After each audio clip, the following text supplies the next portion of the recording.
Evet, yani gerçekten bu Kiraz Festivali yıllarca böyle bizi üzüyor. Gerçekten derinden üzüyor.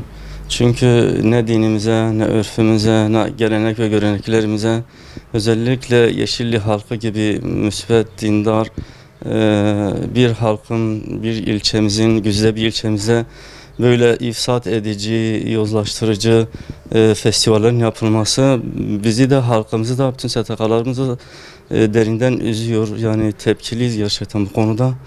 Yani belediyenin yapacağı birçok işleri vardır. Yani bugün yollarımız, çevremiz, her taraf, yani bakıyoruz ki yani belediyenin önce kendi işlerini, kendi üzerine düşen işlerini yapmasını istiyoruz.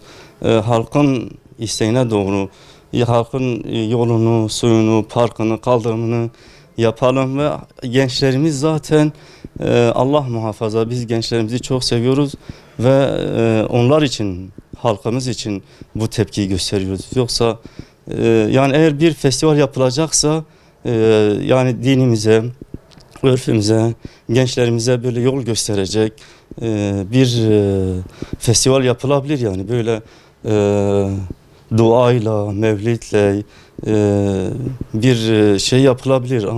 Yani kiraz ne demektir? Allah'ın verdiği bir nimettir. O nimeti, yani bu bir şükür ifadesi olarak bir program yapılabilir. Ama bu programın böyle gençleri, halkı yanlış yerlere yönlendirici, ahlakı bozucu, yozlaştırıcı şeylere biz tepkiliyiz yani.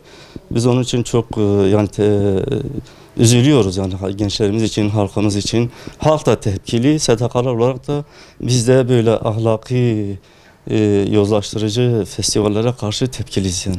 Bir daha yapılmamasını istiyoruz. Eğer yapılacaksa, dediğim gibi, yani böyle bir şükür olarak yapılabilir. Yani bugün bu haftaki Cuma hutbesi, duyarlı olalım. Yani her şey konuda duyarlı olalım, hassasiyetli olalım.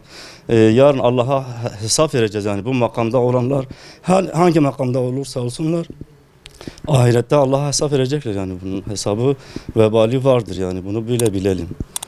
Sorumluluklarımızı yerine getirelim inşallah.